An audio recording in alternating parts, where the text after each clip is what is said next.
오늘 하나님 말씀은 시편 137편의 마무리 단락입니다. 7절로 9절 단락입니다.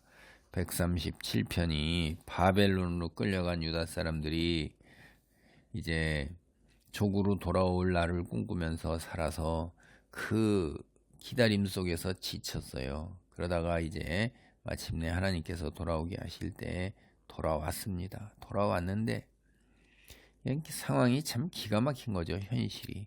사실 바벨론의 그 부유함과 풍요로움 속에서 안주하면서 그냥 살아도 되는데, 신앙이 있는 사람들이 이제 거기를 박차고 정리해서 나와가지고 대략 제가 한 1500km 이상 되는 걸로 아는데, 그 오랜 세월을 걸어가면서 돌아왔는데 황폐함 밖에 없는 거예요. 그리고 가난과 궁핍과 그다음에 주변에 있는 열방 민족과 뭐 그런 사람들의 다 견제와 협박 뭐 이런 거, 그러니까 참 힘든 거예요. 현실은 믿음을 지녔다고 해서 현실이 뭐 하나님께서 놀라운 축복으로 풍요로움으로 축복하시느냐? 물론 신의 산 언약에서 그렇게 약속을 하셨어요. 그리고 그 약속을 하나님께서는 신실하게 질 겁니다. 근데 그것이 우리가 생각하는 바와는 좀 다를 수가 있다는 게 오늘날 드러나는 현실이에요. 그래서 그들이 돌아와서 그 바벨론에 있었던 과거를 회상하는 거예요.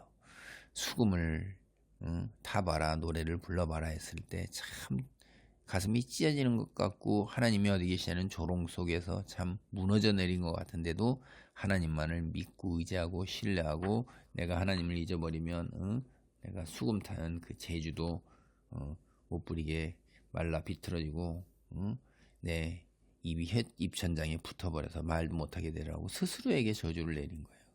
그래서 이제는 여기 단락에서는 그렇게 이스라엘을 파괴한 자들, 멸망에 이르게 한 자들, 바벨론에 대한 저주입니다. 여호와여, 예루살렘이 멸망하던 날을 기억하시고 에돔 자손을 치소서. 그들의 말이 헐어버리라 헐어버리라, 그 기초까지 헐어버리라 하였나이다. 여 멸망한 딸 바벨론아, 네가 우리에게 행한 대로 네게 갚는 자가 복이 있으리로다. 내 어린 것들을 바위에 메어 치는 자는 복이 있으리로다. 그러니까 이제 예루살렘이 바벨론 군대에게 함락되던 날을 해석을 하는 거예요. 그래서 예루살렘이 멸망하던 날 이러지만, 원래 그 히브리어 성경에는 예루살렘의 날을 기억하시고 이렇게 나옵니다. 예루살렘의 날이라는 것이 이제 우리가 이 성경 전체 문맥을 보면 도성이 함락되던 그런 날이죠.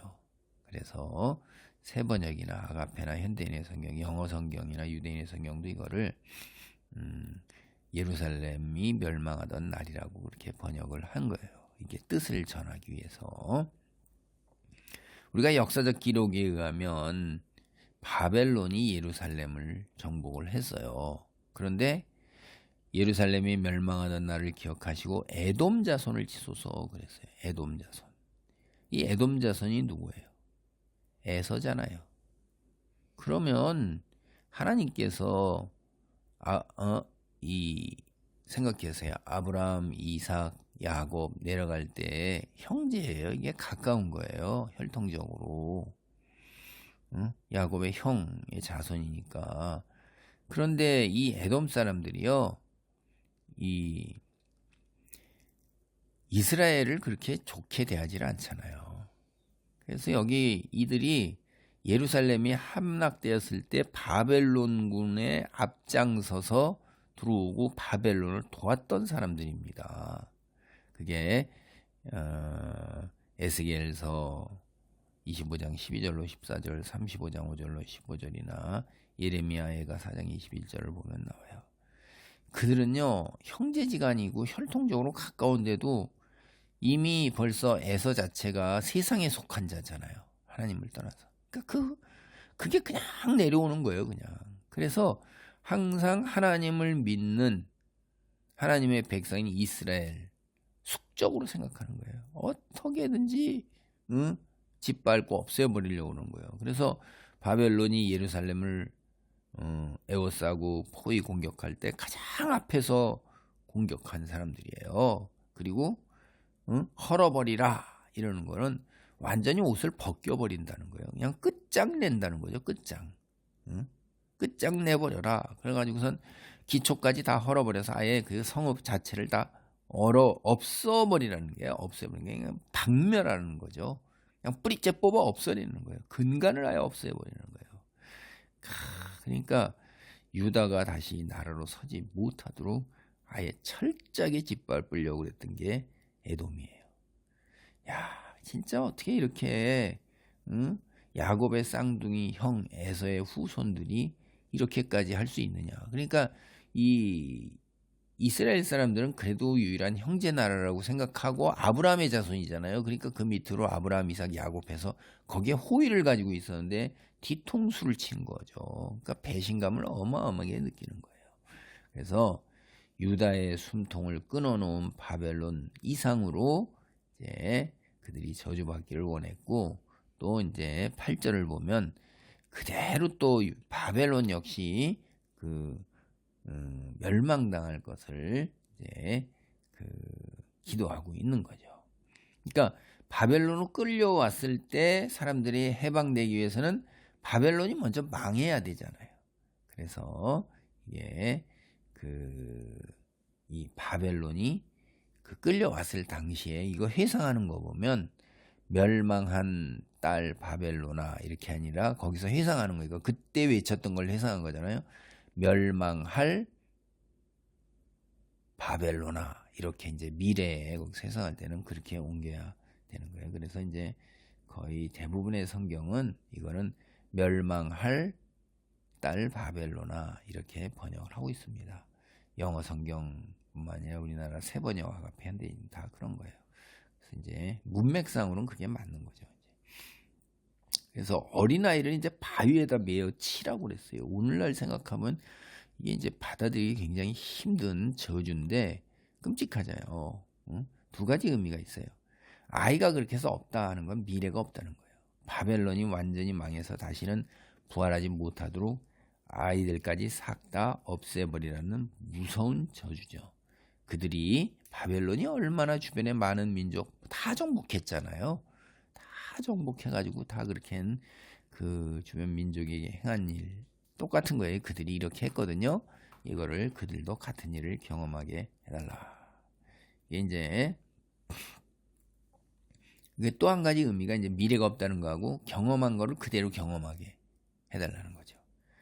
바벨론이 이제 전쟁을 치르면서 승리했을 때 들어갈 때 패한 남자들을 다 죽였죠. 고대 이제 이게 뭐 근동의 전쟁이라는 것은 승자는 살아있는 남자들을 다 죽여요.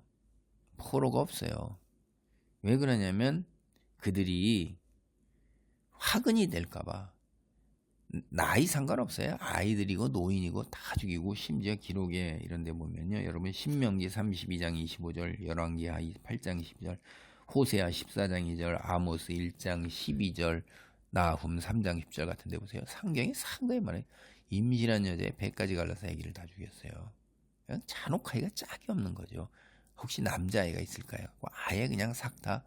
그러니까 이거야말로 뿌리째 발본색은 다 하는 거죠. 아예. 그리고 이런 과정에서 여러분 어린아이 같은 것은 높은 바위에서 떨어뜨려 죽이고 자루에 담아갖고 바위에 내리쳐 죽고 이런 것들이 기록에 나와요. 기가 막힌 거죠.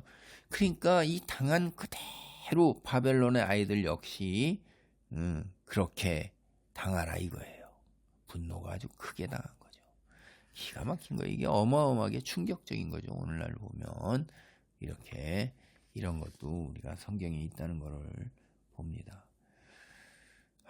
참 힘든 세상이었고 고통이 참 말도 못한다. 하나님을 떠났을 때 그들이 당한 이 고통이라는 것이 이런 분노까지 몰아드는 그런 고통과 환난 속에서 살아갔다는 거죠. 기도합니다. 할렐루야. 아버지 하나님 감사합니다. 하나님을 떠났을 때에 이스라엘이 당할 일이 신명기 시내산 약속에서부터 먼 땅끝까지 끌려간다 하는 이야기가 있는데, 그 하나님의 놀라운 그 선견지명이 이스라엘의 패역함으로 아버지 수백 년 계속되는 오랜 세월 동안 사사기, 열왕기 상하, 역대 상하, 아버지 뒤에 이어지는 모든 이런 이스라엘의 역사, 선지서를 통해서 볼 때 하나님 그들이 얼마나 하나님을 패역하고 거역하고 하나님 배은망덕한 일을 했습니까? 그리한 그들이 마침내 심판을 받아 이렇게 끌려가서 굉장히 고통 속에서 분노가 크게 달하는 그런 환난 속에 아버지 살아가며 아버지 어려움을 겪는 것을 봅니다. 그리스도인들이 아버지 하나며 이 속에서 깨달음을 얻고 세상이 아닌 하나님만을 섬기고 충성하여 아버지 세상에서 고초와 환난 속에서 아버지 하나며 울부짖지 않도록 우리를 붙드시고 도우소서.